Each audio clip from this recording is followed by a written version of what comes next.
everybody. Welcome back to another episode of God Built This Podcast. I'm your host, Maxine, and we're on episode 150. Let's get into this Whoopi shit. Oh my gosh. Whoopi! Whoopi! Wow. Honestly, I'm not even surprised because when I used to be an avid The View watcher, Whoopi will go on these rants where you really can't tell her anything. You can't cut her off. She gets so verklempt. That's where I got that word from, verklempt. She'll get so verklempt and get so fixated on what she's saying that she doesn't realize she's sounding like a fool. So Whoopi is under fire and she's literally suspended from work. She has a 2-week suspension with pay, so it's really a vacation. But she's suspended nonetheless because of some recent comments that she said about the Holocaust. She claims that the Holocaust was not about race. Yes, let's get into that. She claims that the Holocaust was not about race. Here's what she specifically said. She said, hold on. Okay, let me paint it up for y'all. So the Tennessee School Board recently made a decision to remove this book called Maus, M-A-U-S, and it is a graphic novel about the Holocaust, and it is it's done in the 8th grade curriculum. So 8th graders typically would read this book as part of their learning for a period of time. They'll do lessons about it and engage in the reading and the learning of the content of this book. And so what made the Tennessee School Board decide to remove Maus from their curriculum is they felt that the book was too graphic. There is profanity in the book. There is female nudity in the book, or like drawn in it with the graphics. And they just decided, you know what, this is not what we want to include in our curriculum. Now, for many years now, there's always been controversy on what books students should read, what books should be allowed for them to engage in. And parents will have an issue if they learn that their child is reading about sex or their child is reading a book that is filled with so much profanity. So I think with this case here, there may have been parents on their backs and probably pushing for them to remove this book from the curriculum. I disagree with this whole act overall. I feel like as an educator, there needs to be room to discuss and engage in history that is not so pretty, that is ugly, that is uncomfortable, that allows for people to understand, that allows for people to engage and learn and do better as a society. And when we take away books like this and other books, that will just kind of paint history in our past in a way that is just very pretty and just kind of well put together, when we should be able to see the cracks and understand why there are cracks in our society. So anyway, the decision was made and they're discussing it on The View. So Whoopi said verbatim, because the Holocaust isn't about race. No, it's not about race, Goldberg claimed. Then what is it about? Joy Behar asked. It's not about race. It's about man's inhumanity to man. Okay. Goldberg answered, that's what it's about. And she's saying this with so much fervence, so much passion behind her words. And that's just how Whoopi Goldberg speaks. And that's what I've always seen her, how she communicates. That's how she usually speaks. I'm not surprised at this at all. What I am surprised at is the fact that no one at the table said shit. And that's why I left The View. That's why I left The View. I left The View because I knew once Meghan McCain left that it was going to be just an echo chamber there. I knew that with the absence of Meghan McCain, The absence of someone, yes, she was annoying as hell many times. But what I appreciate about Meghan McCain was that she spoke up, regardless of how uncomfortable it was, regardless of whomever is speaking deserves like the complete uh just focus on, like, the way Whoopi is positioned on the show. She's the moderator, so she's really the HBIC at the table. She's the one that ends the conversation, transition it to the next one. She's the one that breaks up any miscommunication. She's the one who has the last word. And what I appreciate about Meghan McCain when she was on The View was that she didn't give a fuck. You could be the moderator, bitch, but I'm still gonna say what I want to say. I'm still gonna cut you off. I'm still going to make that my point heard. I'm still going to re-emphasize my point, regardless if it's in alignment with yours. That's what Meghan McCain was. And though Meghan McCain is not Jewish, and I don't believe her husband is Jewish, so I don't think she has necessarily a direct, I'm sure she has friends who are Jewish. I feel like with Meghan McCain, if she was on the show still, and if this happened in her presence at her witness, Meghan McCain would have been like, Whoopi, what are you, like, she would have called her out at that moment. And nobody else did. Everyone else just sat there just so taken aback, didn't know what to say. Everyone was quiet. It was just an awkward moment. And then Joy, I forgot that I thought she was Jewish for a moment. And I was thinking in my head, like, why is she say anything? But she's actually not. Joy is Italian. And I think when Joy asked her, then what is it about? That could have been an opening for Joy to say, Whoopi, let's just be clear here. It is about race. The Holocaust was definitely about race. Hitler purposely propagandized the media to make sure that everyone hated the Jews and that they will be captured even more during this time. It was definitely about race. And so, but she didn't. That when she asked that question, she didn't push in and say that. She just let Whoopi Goldberg continue with her ignorance. And I think when living in a society where, PC is everything, and you have Joe Rogan, who is being canceled currently, he hasn't released a new episode. He usually releases 3 or 4 episodes a week. He has yet to release one at the time of this recording, okay? And it's ridiculous to me. I'm like really disappointed. I don't know what's going on. I don't know if he's in disarray with Spotify now. I know he released a 9-minute video just kind of addressing the controversy surrounding his podcast and how many people are calling for him to be revoked.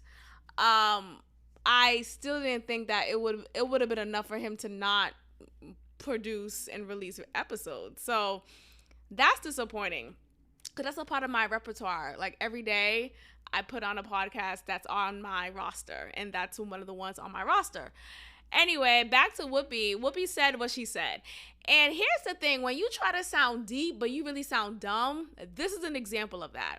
I feel like what Whoopi was trying to say here is that she was trying to look beyond race, which a lot of people try to do nowadays, like in this new woke culture. You know how people will say like race is a social construct, sex is a social, gender is a social construct, all these social, it's not real, it's not, time is a social like, I guess in some regards we could say that maybe, but I think what Whoopi was trying to say is that, like, look beyond the color of my skin. We are human beings. That is our commonality, right?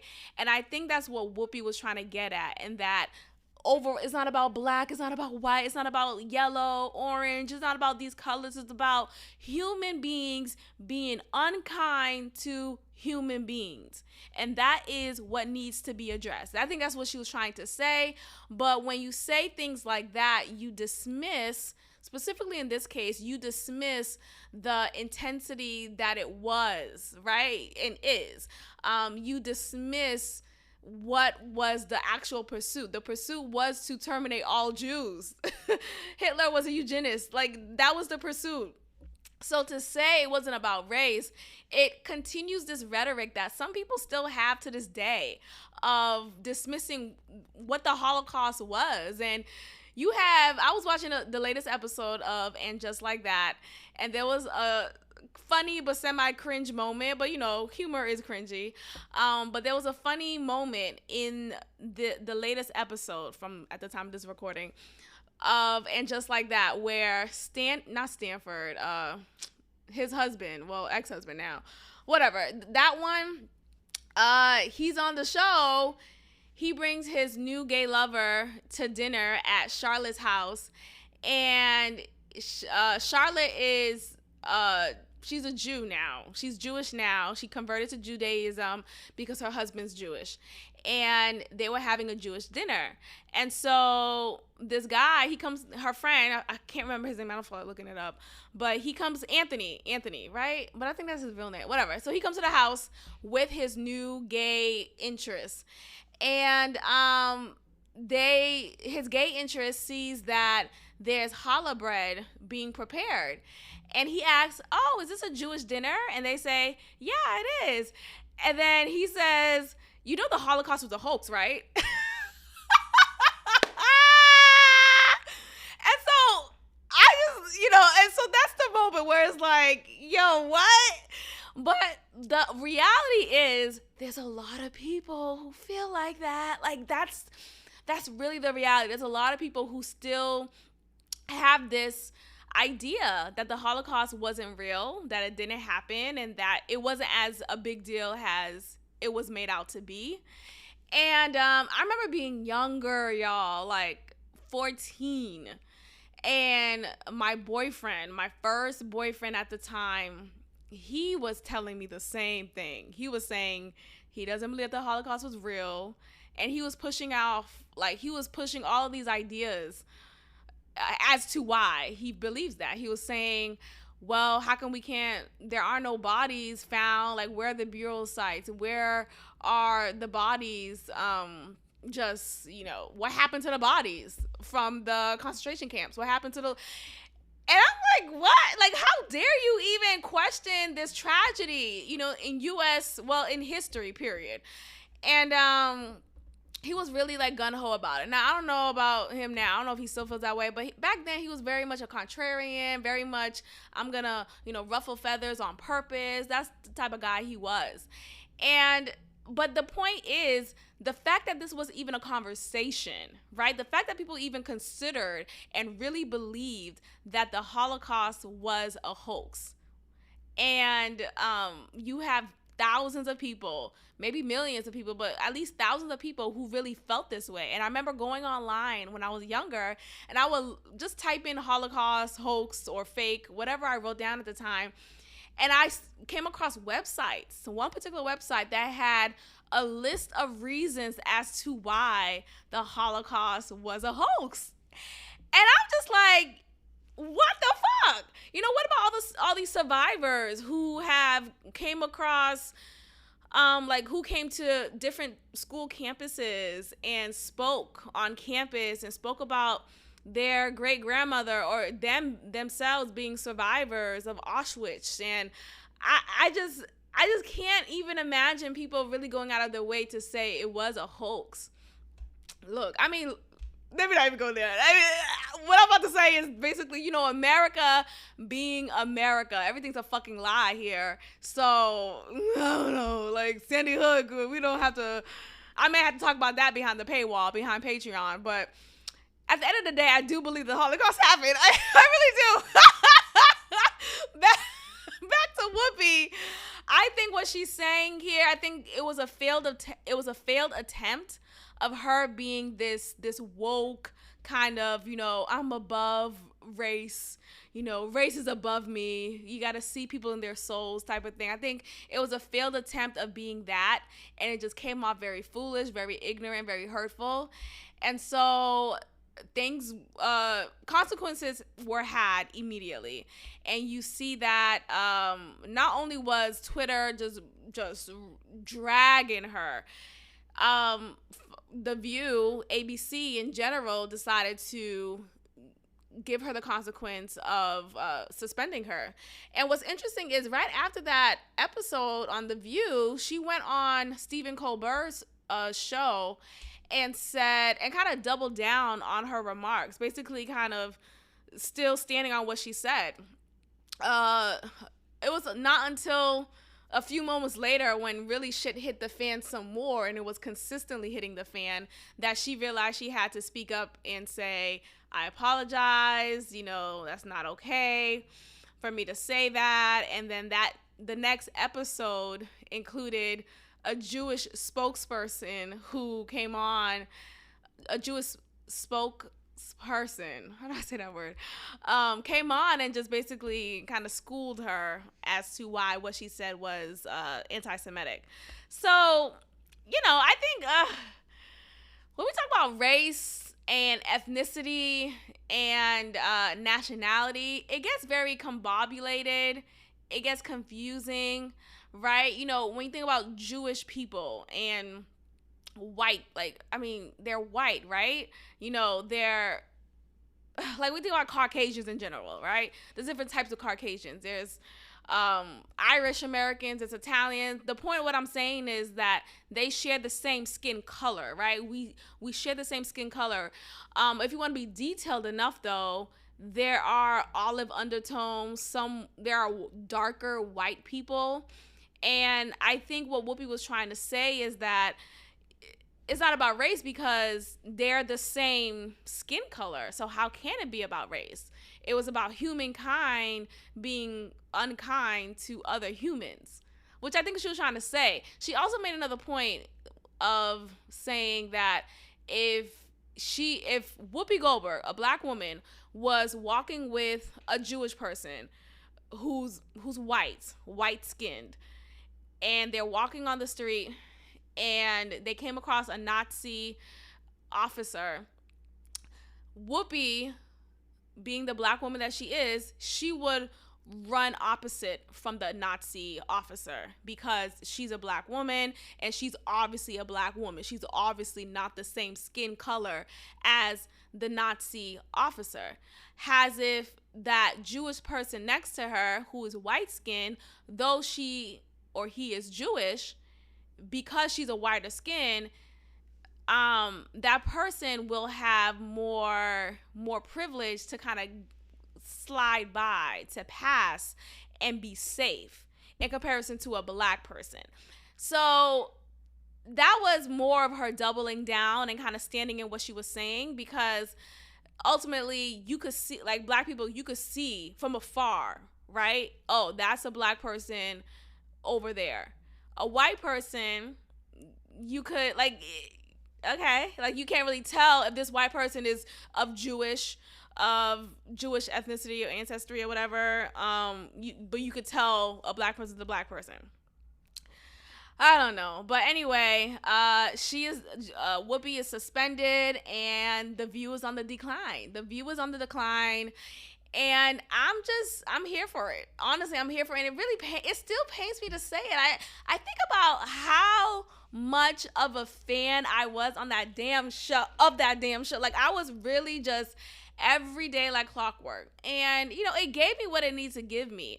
But I know since the pandemic began, I felt a shift in my system, in my mind, just in my heart. And I felt like something's wrong here.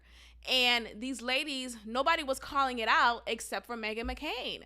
Except for her, who was saying she was, quote unquote, doing it the right way. She followed doctor's orders. She got the vaccine. She proposed for it.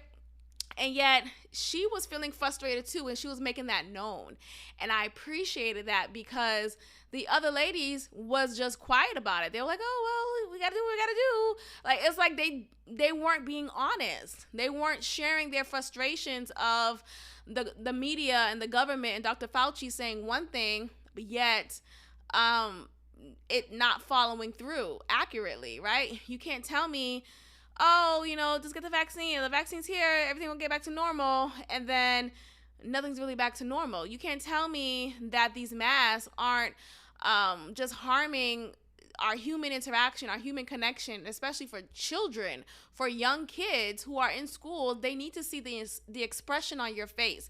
They need to see the expression on the faces of their peers. That's really how you learn, and they don't count the disconnect that is had when you're wearing your mask, when you're mandated to be 6 feet apart, to not eat together, to barely talk. Don't drink around me. You can put the mask back on. No one was being honest about that unless, no one was being honest about that on The View unless you were Meghan McCain. Meghan McCain was the only one being honest about it. So after her departure, I really just didn't see myself watching The View anymore. It pained me to say it, but I just could not do it anymore.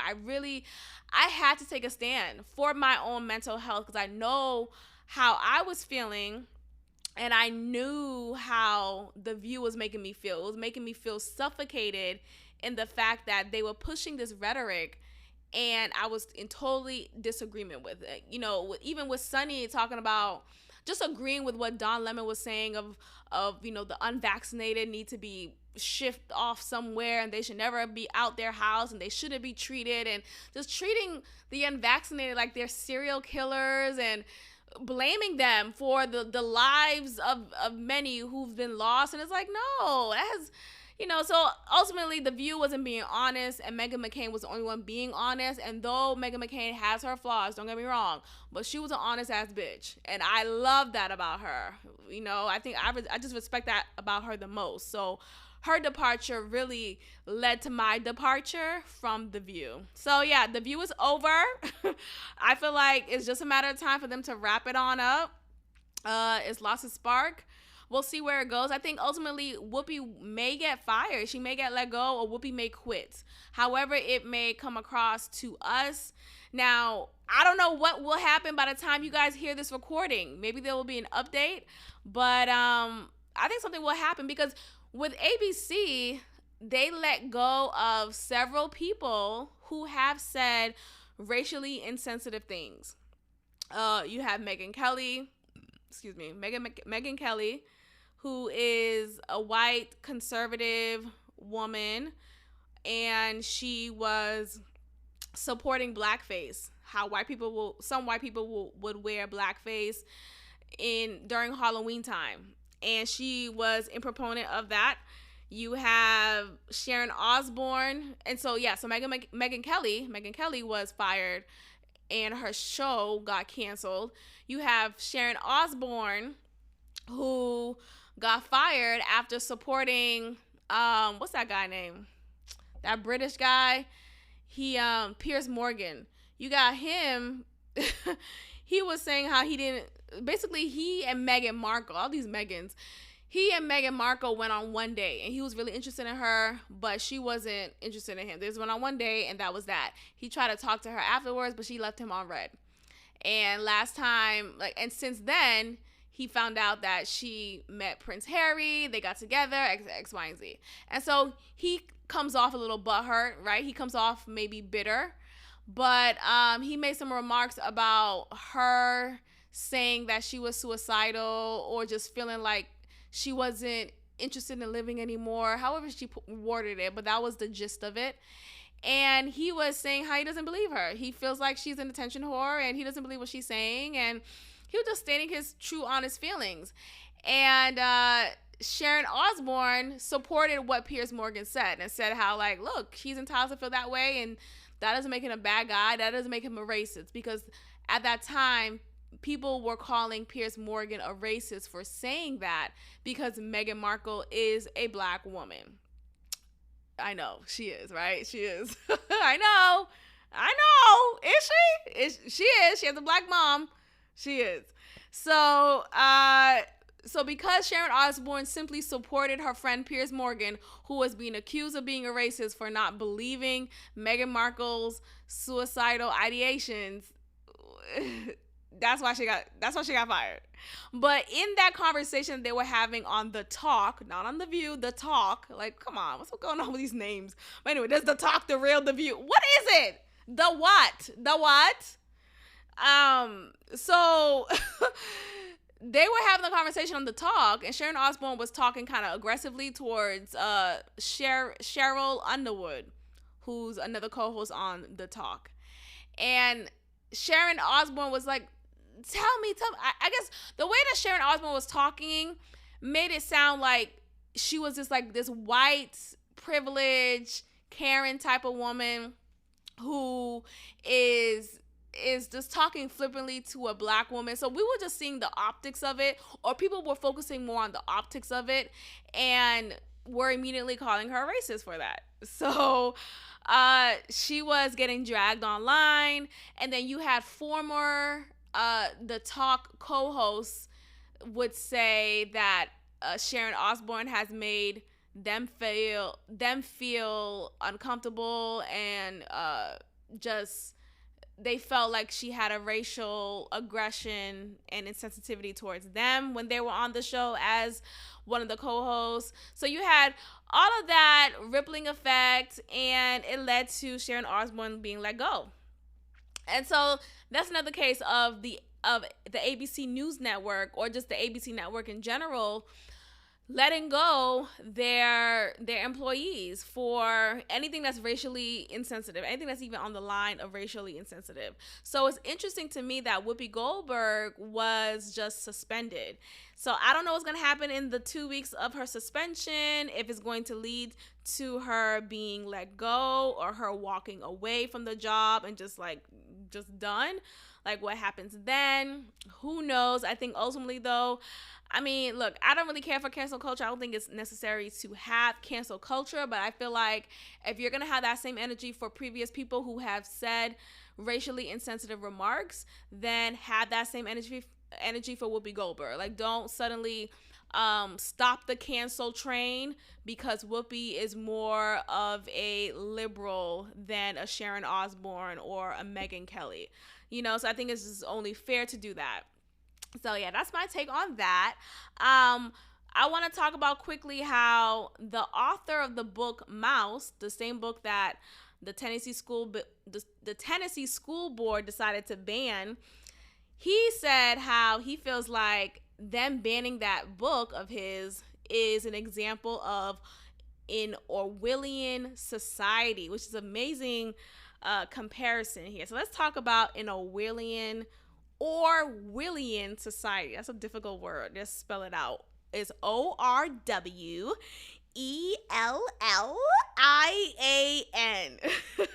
So Orwellian society, and that is a societal condition that is coined by George Orwell, who's an author of a couple of books.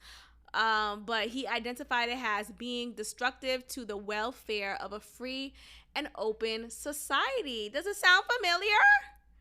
Does it sound familiar? So basically, with an Orwellian society, you have a society that is pushing you to follow whatever the media is telling you to follow. And so it greatly discourages any independent thought, any free thinkers, anyone who want to question the status quo.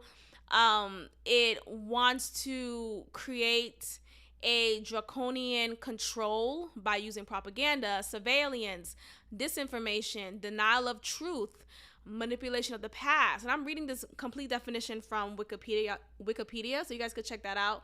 And so with this, it just sounds a little familiar. What does it sound familiar of?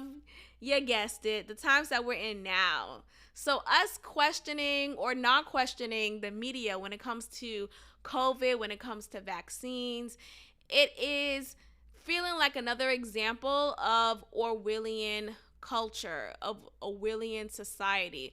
And once we continue to speak up and speak out about that, we could break free from the reins and the traps of an Orwellian society. Okay, let's move on to the new Jussie Smollett. Now, I hope this is not true and this is really an act, because otherwise then I'm an asshole for making fun of this and for discrediting her. But my spidey sense is telling me that what Tisha Campbell said recently is what, Maury, what is it? The lie detector determined that it is a lie. That's what it determined. Okay? Let's get into it in case you are unfamiliar with what took place recently. What's her name? Tisha Campbell. You know, Gina from Martin. She says she was almost kidnapped while filming a movie here in Texas. Now, I don't know where in Texas she was filming this movie, but nonetheless, it was in Texas. And one thing about Texas, you could be in the countryside of Texas or you could be in the city. Like, Texas is such a huge state that you could really live a 1950s lifestyle if you wanted to. Or you could live a 2022 lifestyle. You know what I mean? It's very, there's some areas here in Texas that's so countryside, so far out. And it's like, it's another step beyond suburbia. You know, I've already talked about my disdain for suburban living. This country life that is present in Texas is beyond that. It's to the point where, you know, there's farms. Like, there's an actual farm. There's a horse. Okay? There's a lake. You may not get strong Wi-Fi because of where you're resided in. Like, it's that much of just a switch. So if you really want to be off the grid, you can be here in Texas.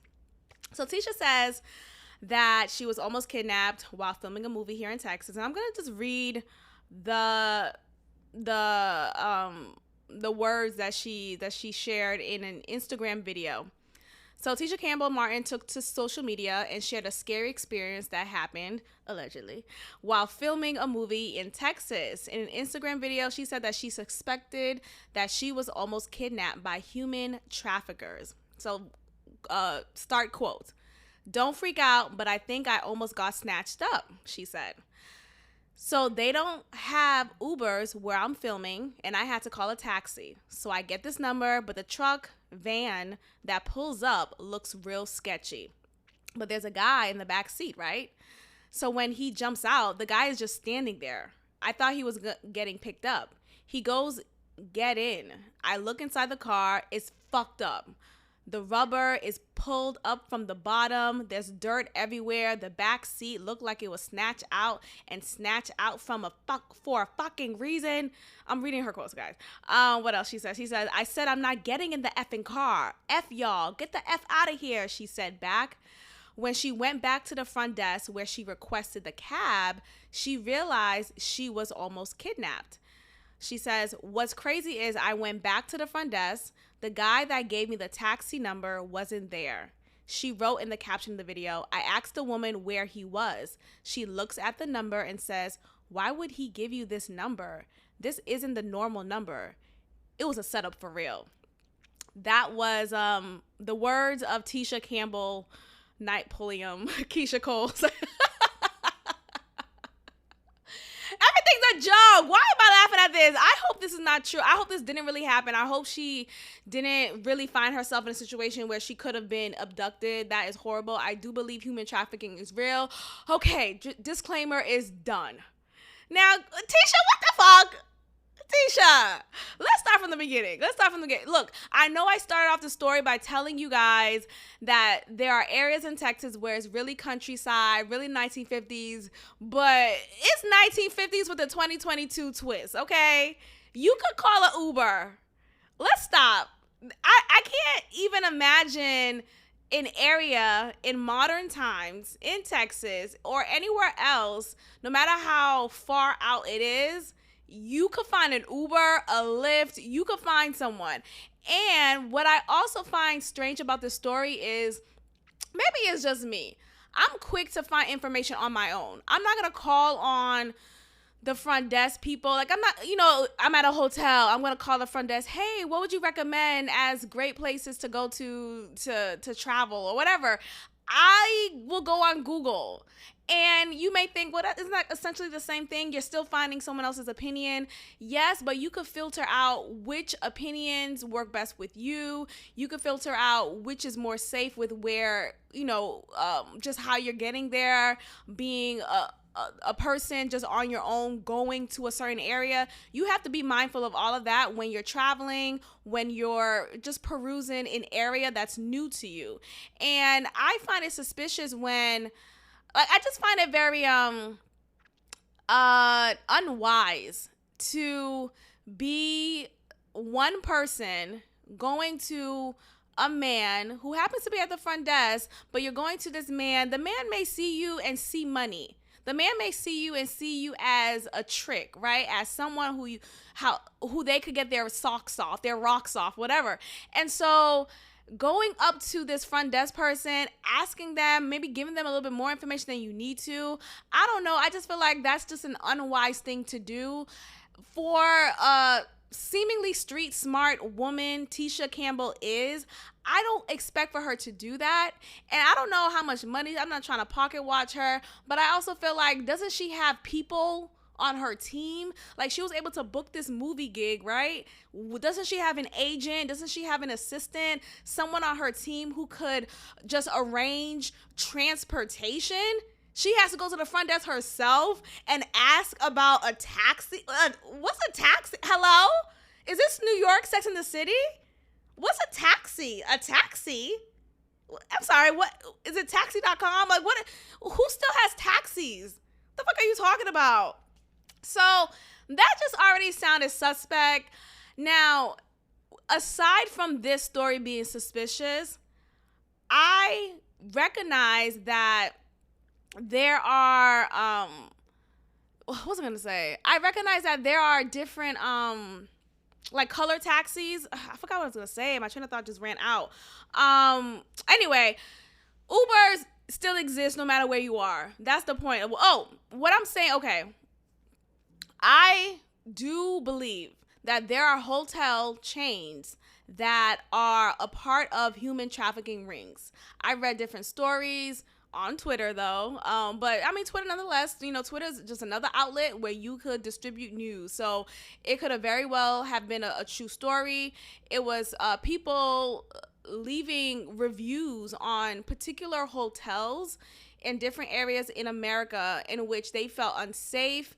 There was one case that I read on Twitter. It was a whole thread that I read of this woman, this black woman, who said she was checking in for just a short trip, just like probably 2 nights max, but she ended up cutting her trip short, her stay short, because she felt completely uncomfortable, and there was some instances during her brief stay that pushed her to fucking leave, ultimately to just fucking leave. So she checks in, and there was this sketchy guy, this like bigger, he happened to be black. I'm not trying to put it on black man, but he happened to be a black man, and he was just a sketchy looking guy. He was standing in an area in the hallway that just didn't look like he needed to stand there. He wasn't security. He wasn't checking in. It was like he was looking out on the scene, looking for, looking to see if she was coming in with someone. And when black women, or just women in general, when women are traveling alone, unfortunately, it's more of a threat, right? You look more vulnerable. You look more, just more of a target. And it sucks to even have to admit that, but it just is what it is. So you have to be mindful of your surroundings. You have to really be on alert. You have to keep your loved ones aware of your whereabouts as much as you can, just so there's some tracking, right? So anyway, so she checks in. She sees a sketchy man who happens to be black. I like to say it that way because I don't want to make it seem like black men are just all, whatever. So she checks in. She sees this guy. He looks sketchy. She's in her hotel room. The car that she initially got, though, to open her hotel door was incorrect. Something was wrong with the card. It wouldn't let her in. So she called. They gave her a new one. So she gets a new card, and she gets in her hotel room. She locks the door, of course, naturally, but she thankfully put the big latch on the door. So aside from just the regular, because, naturally the door will lock on its own, typically. If it's more of an upscale hotel where it's electronically advanced, it would naturally lock on its own. But thankfully, she added the additional lock, which is the latch at the top, right? So, like, if someone were happen to come in, they couldn't because there's a latch, right? So she's in the shower. She hears a banging on the door. And it's a man who's doing housekeeping. And mind you, it's 7 p.m. It's evening time. It's clearly someone in the room, right? Like the hotel patron is in the room, so you can't be doing housekeeping while the patron of the room is there. You have to wait. And one, it's like too late. Like, why are you coming at 7 o'clock? As soon as I check in the same day, you doing housekeeping? It was strange. So he's banging on the door.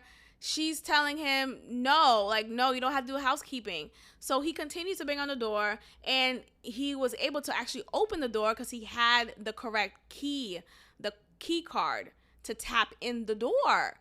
So he opens the door, but he can't go in because she thankfully put that big latch on her door, right? So she's realizing that this is not housekeeping. Something suspicious going on. This is a man, a big man who happens to be black, is at her door, and she is scared for her life. So she's pushing the door. He's like, unlatch the door, bitch, like going in. He finally leaves, didn't enter her room. It was unsuccessful. She closes the door even some more and continues to have the latch on. She calls downstairs to report what just happened. The hotel front desk is completely unhelpful. They're like, what are you talking about? No, there's no one else who has your key. Like, completely gaslighting her. So she's describing everything that took place. They are like completely not even trying to hear her. She's like, you know what? I'm not staying here. I want my refund now. They was giving a hard time until she finally said she's going to report this live, which obviously she did. But she finally got her refund and she left. And what's so suspicious about this instance is that you have the front desk people not being helpful, not being alarmed. Like, why aren't you worried with me? Why aren't you saying, oh my gosh, miss, I'm so sorry for what happened. We'll handle it, to accommodate your needs. We're going to place you somewhere else. Like, there was none of that. It was a complete, why didn't you let housekeeping in? What's the issue? Why are you making a big deal? It's just housekeeping. And so had she been a naive woman and unlatched the door, maybe she was like, oh, okay, sorry, 1 second. She wouldn't have been here potentially. So I do recognize that there are cases where the hotels are in on it because I guess it's convenient, right? You have human trafficking. They need their traffickers and the traffics, the victims of trafficking, to be able to be stationed somewhere and travel easily and conveniently. So there's a money scheme here. There's money. You got to follow the money. So I do recognize that if this story is true with Tisha Campbell, that it could be a reality, right? I just don't believe it here. I just don't believe it here because I feel like Tisha Campbell, I just can't believe a woman of her stature. Not to say she's like this A-list, and not to say she's not. I don't know, but she is well known enough. She is definitely well known in Black icon Hollywood world. And so for her to be in this circumstance is like, this is something that would typically happen more so towards people who are not in the celebrity world. It doesn't make sense to me. And like I said, I feel like she has a team, or she should have a team. Why is Tisha being the one going to the front desk herself and asking for a taxi? Girl, stop. So after I was doing some investigation and she made this live Instagram video, the Texas or whomever she was in Texas. So the PD in that area, the police department in that area, investigated and said there were no accounts of such events. They investigated thoroughly in that area. Any possible suspects, there were none. And so nothing really panned out from this. There was nothing that was legitimate. Nothing validated her experience. And it's just a fucking lie. That's where I'm getting at. It's a lie, and it's really unfortunate that she is allegedly lying about this. And come to find out, she is starring, this must be the movie that she filmed for. This movie is about human trafficking. and it is set to be released in March. Okay, so it sounded like a publicity stunt. It sounded like just bringing awareness to this impending movie, bringing awareness to Tisha Campbell for the newer generations of people. It's just full of shit, and it's just unfortunate because, you know, I do believe human trafficking, sex trafficking, all that is absolutely real, and it's just a dirty business, unfortunately, and it's victimizing so many people, young women, young men. But to lie about it is messed up. But I guess if you want to look at it in the bright side, it is still bringing awareness to human trafficking. I just don't appreciate a lie. So this is a new Jussie Smollett. I can't wait till Dave Chappelle makes another joke, and this time puts the focus on Tisha. Okay, so that was a quick update on Tisha. A Tisha update. Tisha update. I've never talked about her, but yeah, it's just really fucked up. Like, come on, man, come on, cut it out. I want to talk about living abroad. The trend that I am seeing of Black Americans living abroad. So let's talk. I teased about this topic on my Instagram, on my personal Instagram page, Hey Moore. And I was saying how I feel like the Black Americans who have relocated from the US and relocated to the Caribbean tropics, whether that's Costa Rica, I don't know, Hawaii. Hawaii's U.S. state. But, you know, other areas, like Caribbean areas, particularly Caribbean tropics, I feel like they're the new colonizers. Yes, hello, my mic is on. Yes, I feel like Black Americans are the new colonizers. Woo! Look at that. Take that, white supremacy. Take that. Ooh, ooh, ooh. I'm really going to stand 10 toes down on this until I am proven otherwise, and I am open for a conversation. Please let us discuss, and like always, or like I've been saying recently, if you would like to respond to anything that I've been talking about on maybe a past episode or this actual episode, you want to talk about it, please feel free to click the link in the show notes where it says voice message, and you could leave a voice message of 1 minute just responding to whatever you want to respond to. But yeah, Black Americans are the new colonizers. Why do I say this? I say this because they are. No, what I am seeing a lot on my timeline, which is a beautiful thing, right? I like to see Black people winning, right? Black people disconnecting from the Matrix. That's what they would say a lot on the Instagram. I'm disconnecting from the Matrix. I'm getting off the grid, and I'm tapping into my inner self and my inner power, and all that is beautiful. It's holistic. It's a dream.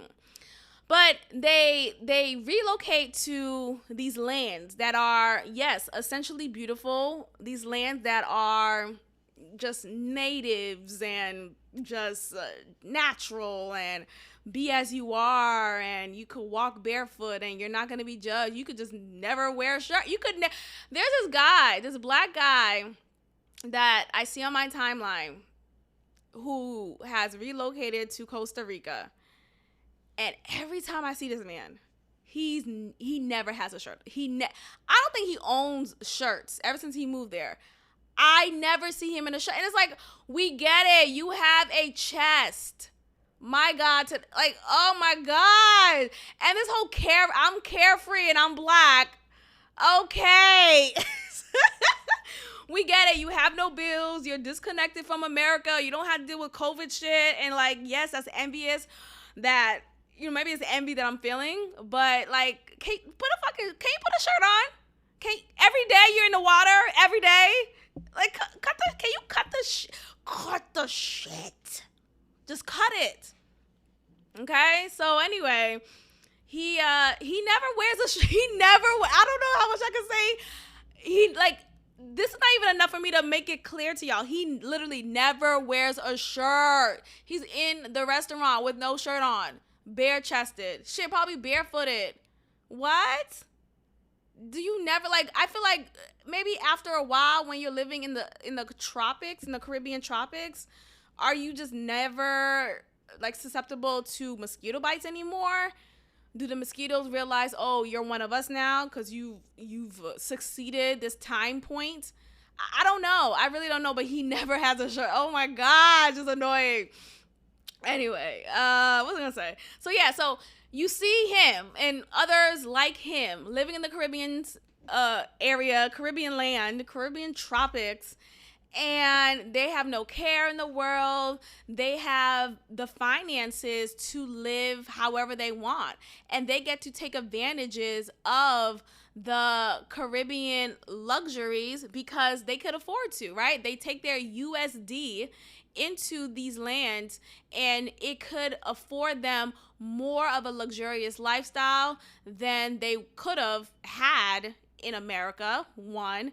And essentially they're taking away, it seems like they're taking away the opportunities of the natives of the land from living this lifestyle of theirs, right? Like, I feel like they go to Costa Rica, for example, and they're indulging in the culture, of course. They're indulging in the food, they're indulging in the dance and the language and whatnot. And they escape into their humble abode, which is not humble at all. It's nice, just beachfront house, a whole house to themselves, because oftentimes they're traveling alone and they relocated alone, so they have this big old house to themselves. And this one guy in particular, the same guy I'm talking about, the shirtless man, he is a real estate agent in that area, and he is continuously recruiting Black Americans to relocate to here, to this area, to Costa Rica. And it's like, but what about the people of that land? Like, are you increasing the taxes there for them by your constant move and transportation or recruitment of Black Americans to this Costa Rica land? Like, what are you doing for the people there? Because I feel like these Black Americans are taking advantage of what's given or what's naturally there that the natives have been just living in ever since they were born, right? And you have these people come in, but they come in and they soak it all in, and they get to do more with it because they have the power. They have the financial power, the financial means to do so. So unlike the actual native of that land who don't have the finances, who don't have the heavy pedigree to go far and to build and just climb this social ladder, instead their opportunities, their just financial opportunities overall is being taken from them, from these new Blacks who are living in their land. And I just see it as, hello, colonization, is that you? Is that you over there, colonization? Is that you? And I just don't find it to be as this like beautiful thing all the time. Because I feel like underneath it all, or behind it all, behind the veil, I think the natives of that land are suffering. And I don't think it's always this like happy, look, I'm off the grid, I'm not in the US anymore, I don't have to do, y'all still wearing masks, y'all got vaccine mandates, I ain't gotta deal with that, I'm living with the natives, I'm walking in the sand, I have an iguana as a pet. And you have the natives of the land there who haven't eaten, who hasn't eaten for 2 days, and you over here renting out this Airbnb again. Can you give this native a house? Can you rent the Airbnb to the native of Costa Rica instead of recruiting a Black American to live here in this luxury that can be afforded by the natives of that land? Y'all see what I'm talking about? Like, I really feel like these transplant Blacks in the Caribbean are the new colonizers. And it's really, it's something to see. You know, something with white supremacy is that it still holds its head as the ultimate type of control and power. And even though these Black Americans are Black, right? They're still upholding the concept, the control and the impact of white supremacy. They are still doing its job. So I don't necessarily see it as a win for these Black Americans, because yeah, it's beautiful to be able to afford to live wherever you want, right? But again, is this not history repeating itself just in a different context? Like, it's just not the same way as it was 100 years ago.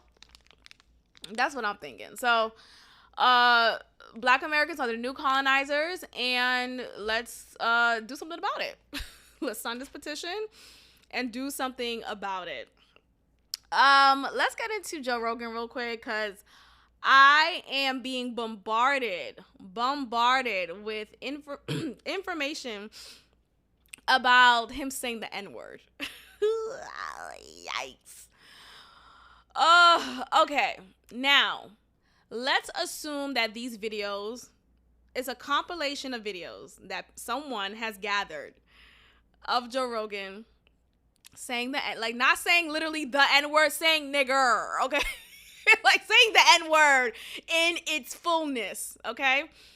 So, and these are compilation of videos, and the compilation lasts for 3 minutes. So just imagine, okay?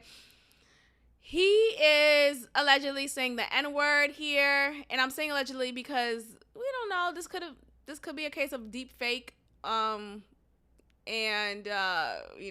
Adobe Reader doing something. Who knows? But let's say it is true. Let's look at the context.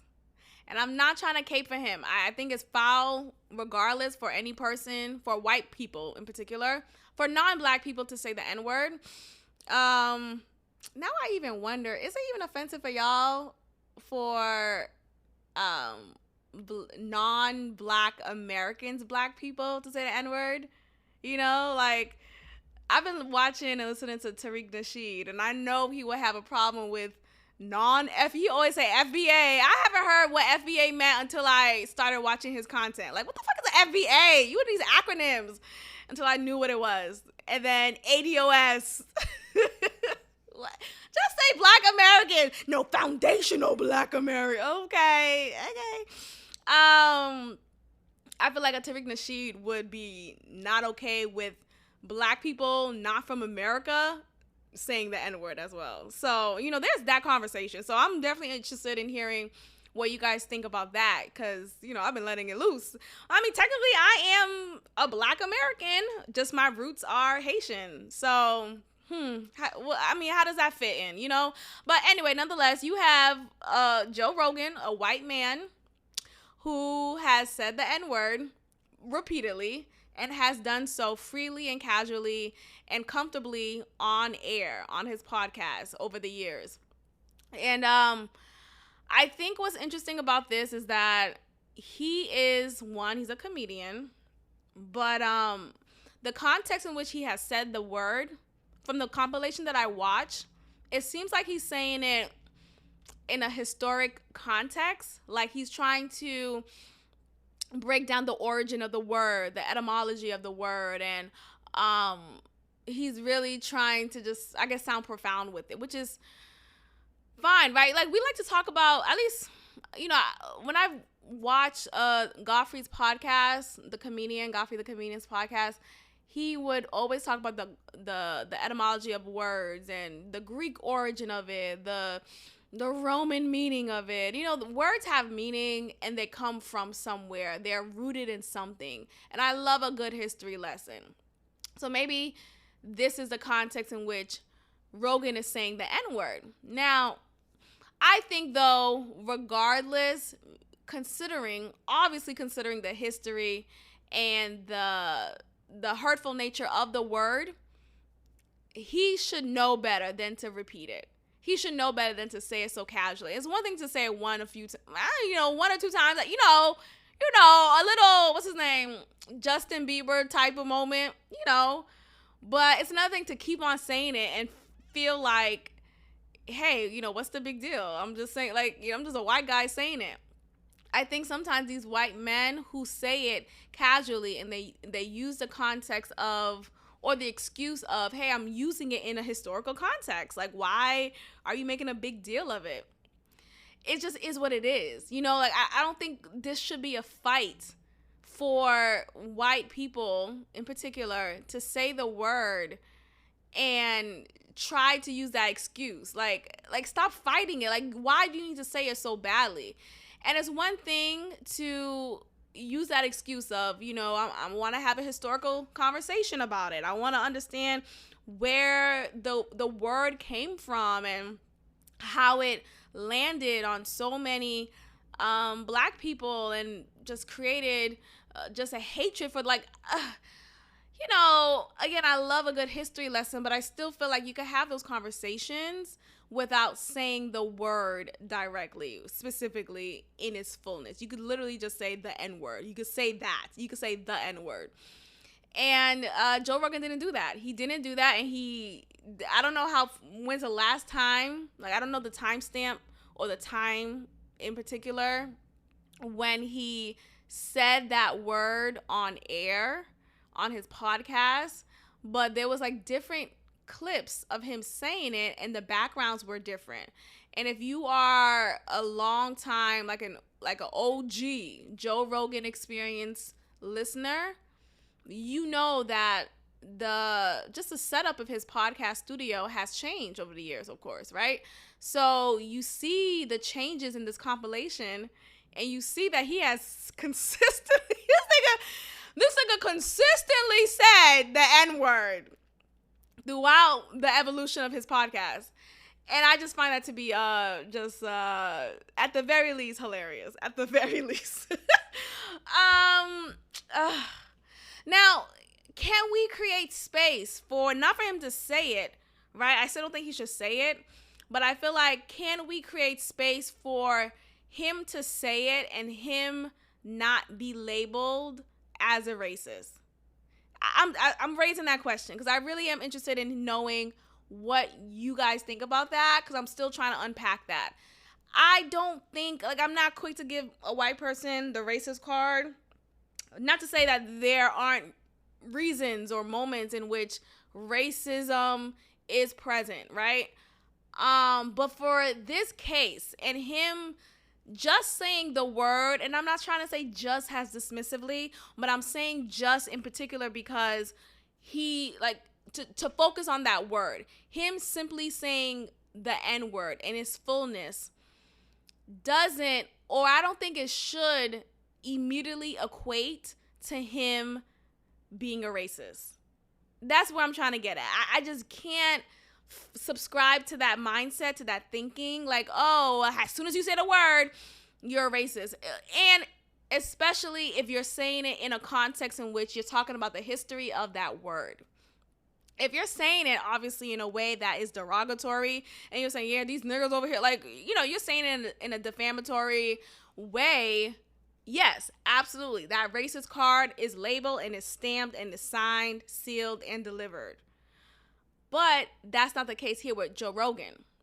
So I am looking at this situation, this whole, like, campaign to tear him down and remove his platform. I see it as a bigger thing than what it is. I see this compilation video because it's been around. Like, I'm sure niggas knew that. Like, there's been many black people on his show and didn't have an issue, right? I'm sure they came across maybe some people saying in rumor, hey, Rogan said the N-word, right? But they didn't take it seriously enough to do anything about it. But now that everything is, like, in your face and you have this campaign to deplatform him because of his anti-vax rhetoric, which I don't believe is anti-vax. I think he's just simply stating, hey, think for yourself. Don't be a fool. and try to think about, hey, does this make sense? So at the end of the day, I don't think he's a racist. I don't think this is a case of racism. I think this is a case of trying to continue to deplatform Joe Rogan.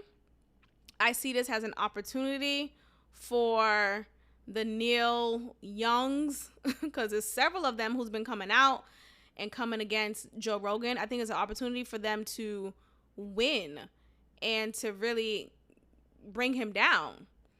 And unfortunately, though, yes, Joe Rogan shouldn't have said the N-word in all those cases. I completely agree with that.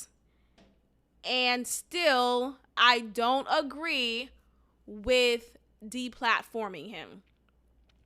And still, I don't agree that he should not have conversations with people who fall on the opposite spectrum of the mainstream media's agenda.